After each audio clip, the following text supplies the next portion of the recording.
Hello, I'm your host, Demontae Edmonds of Highways TV program, and this is Freedom Podcast with Charisma Podcast Network. And today we have a very, very special treat.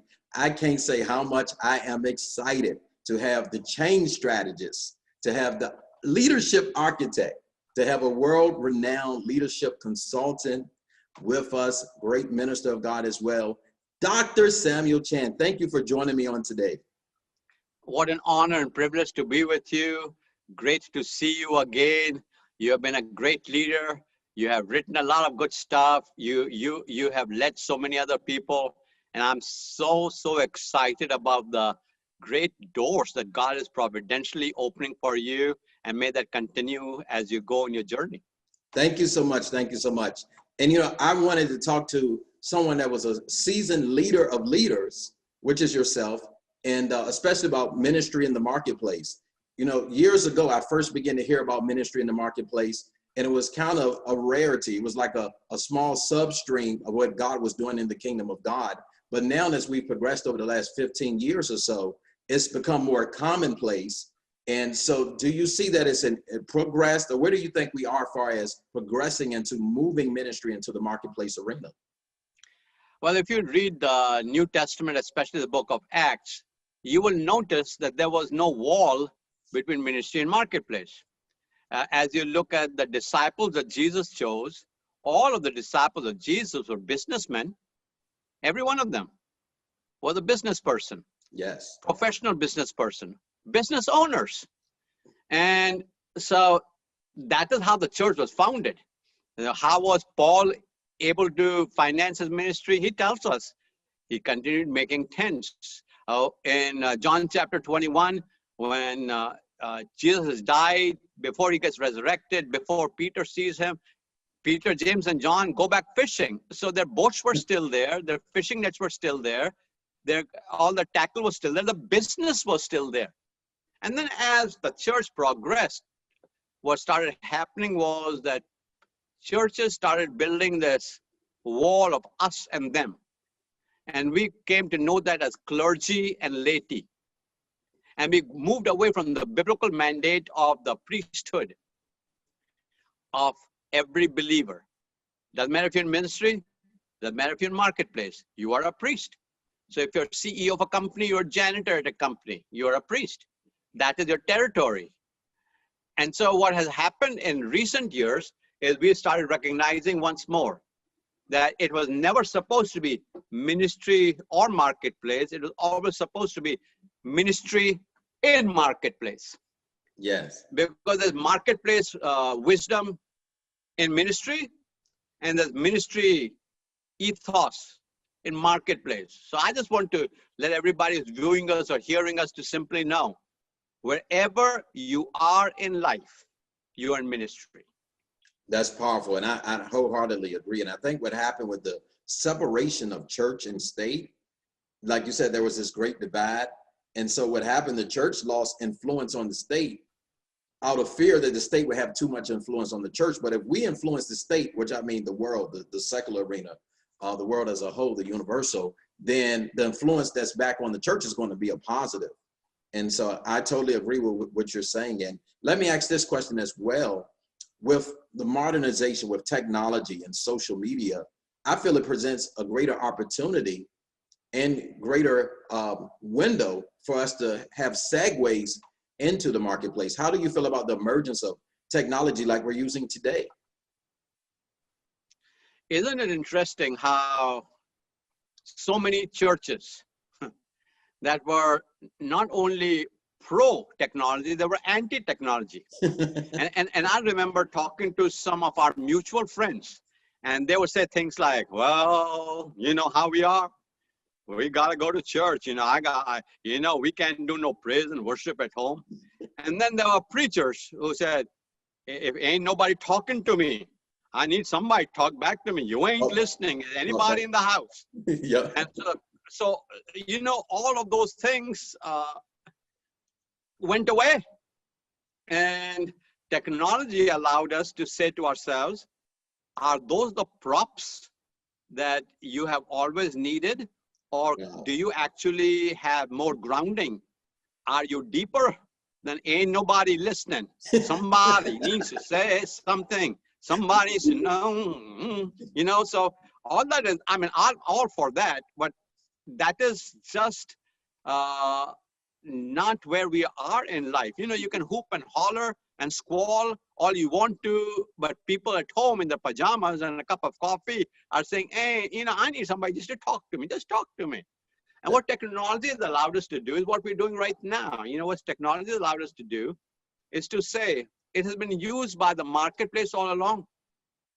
Why haven't we?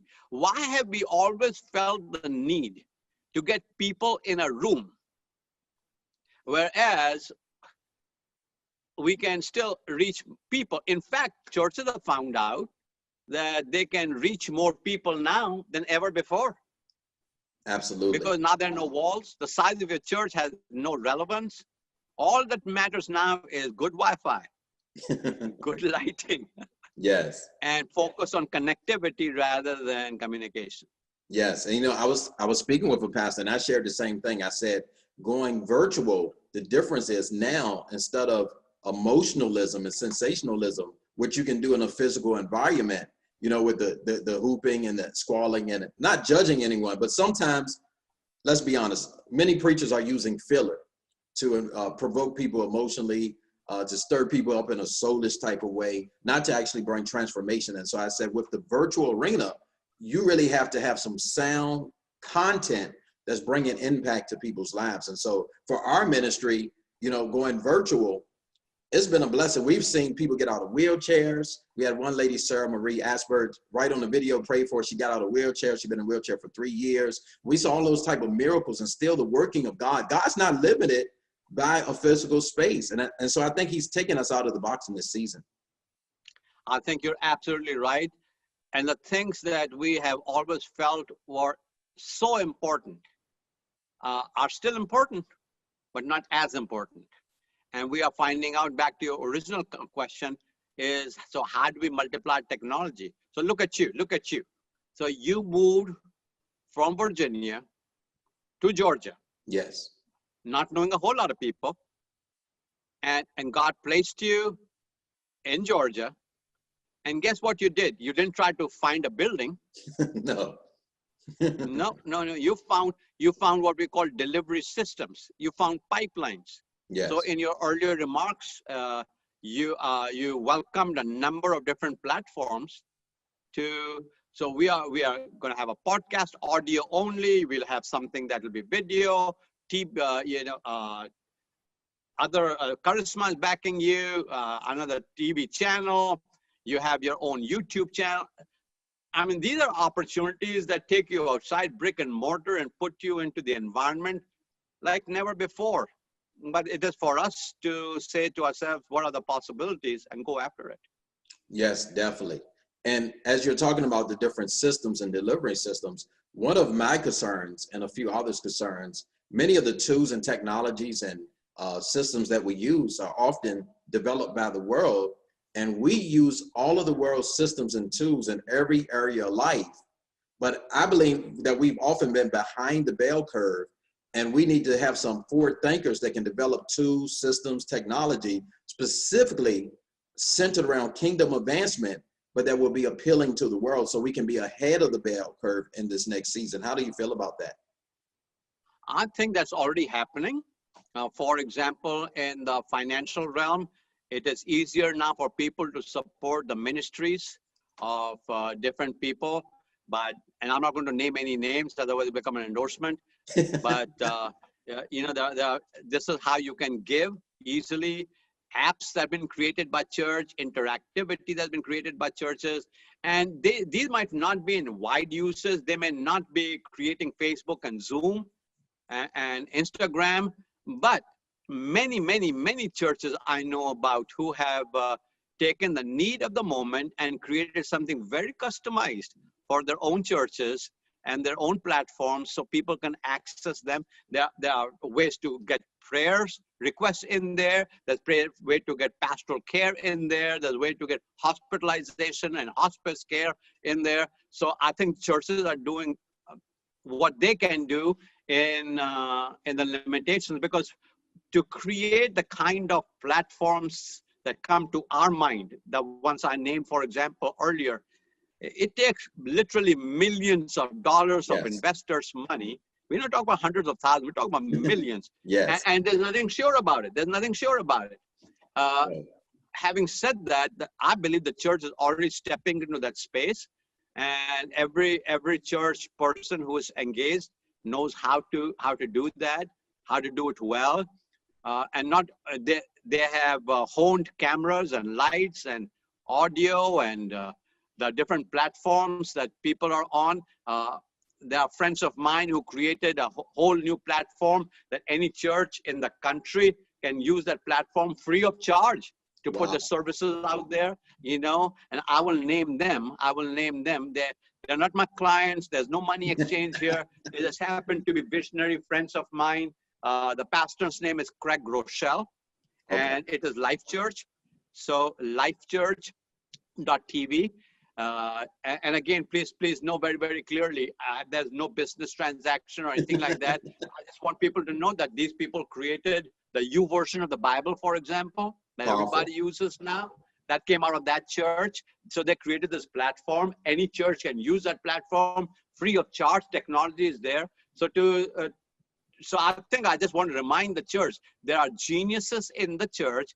And if churches and pastors will get behind these geniuses and support them and help them and clear up space on their calendars and their daily stuff so they can get their heads out of the cubicle and actually create something, I think that will be a great, great blessing that every pastor can give to their church. I agree, and that's powerful. And all of these different programs, you're right, they're kind of spread in different places, but as visibility are brought to them, I think probably already in the church, we have some great tools and resources that we can do so much with. I have a friend, you know, he has a pretty good a big platform and following, and someone very reputable prophesied to him that he was going to start a social media platform that was going to compete at the level of one of the bigger ones that you just named. And he sent me the paperwork with the processing power, the cloud space, the data, databasing and warehousing and storage that he would need. And so I looked over it. I said, you're going to pay at least $150,000 a month when you get to your peak of what you're trying to do. And he was like, there's no way that I thought it would cost this much. And so when you talked about the millions of dollars it takes to compete at that level, I believe there's a supernatural wisdom that God's going to give some people in this next generation to tap into the capitalization for those type of projects. Absolutely. And I think the inventors, innovators, entrepreneurs that are in the church needs to step into this space. And this is what I want to say to everyone who is in that space. Whatever you do, make sure God is glorified. Yes. If you do it for personal gain, you will gain. There's nothing wrong with gaining, but your gain will be earthly and temporal. But if you engage with the kingdom of God and make it available to ministry, not be focused on making money, but focused on making a difference, you need to make money. I'm not against anyone making money. I'm hoping I'll make money and hoping you make money. We all need to make money because what money does is allows us to do more ministry. But your focus needs to be, God, you gave me these gifts and talents, not for me, but for the kingdom first. And if it takes hold in the marketplace, I rejoice in that. But my scope and sphere has to be, how can I take this gospel wider and deeper and farther than ever before?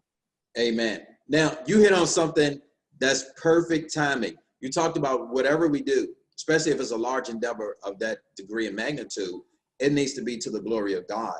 And so I have many spiritual sons and daughters, and I've noticed with some of the younger emerging ministry gifts, they have more of this mindset of, you know, I need to create a name for myself. I need to do branding. I need to have this. I need to get this on my resume. They're focused more on the action than I think sometimes the heart of God, which is bringing glory to God and doing it motivated by the Spirit. So how can you talk to some of these younger leaders that are emerging that may, you know, be influenced by social media, seeing their friends, all the ministries doing great things, but they don't know, you know, many of us 10, 15, 20 years, 30 years have been laboring in private and also laboring in public, working for the glory of the Lord?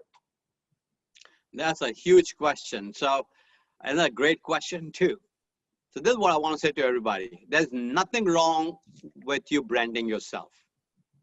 There's nothing wrong with you going after media. There's nothing wrong with getting more Instagram, Twitter, Facebook, LinkedIn, whatever, followers. There's nothing wrong with you having more influence and a greater footprint. That's the what. The question that is behind the what or next to the what is the why. Yes. Why do you want this? Is this for your ego? Is it for your personal gain? Is it for you to drive better, live better, wear better, eat better, just to say I have more? What is the why behind the what? So I'm all good with the what, but the why is the motivations. And the Bible tells us that our heart is deceitful. And the Bible tells us that our motivations is what we're going to be judged by. So you, for example, you can help somebody, but if your motivation is to get more business from them, then you've already got your reward. You're right. Now, there's nothing wrong with that. Please note that. But that's not the highest why. The highest motivation, the highest why is, God, you placed me on this planet. You gave me gifts. You gave me talents. And one day you're going to come back. And you're going to ask me what I do with that. And at that time, I have to say to you, I invested it into the kingdom and look at my results.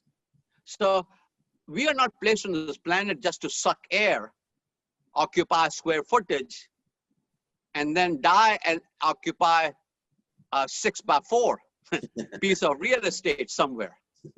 No, God put us on this planet to be difference makers. That's why I said you're the light. You're the salt. So we are world changers. We're difference makers. So I want to say to all of my, and I don't want to just say young, I want to say to all of my ministry and marketplace friends, do a motivation check. Ask yourself, why do I do what I do? And I want to tell you, motivations are tough because I can fool myself at all times. I can be self-delusional. I lie more to me than to anybody else. So having said that, you just need to say, what are my motivations? Why am I doing this? Why am I using these gifts?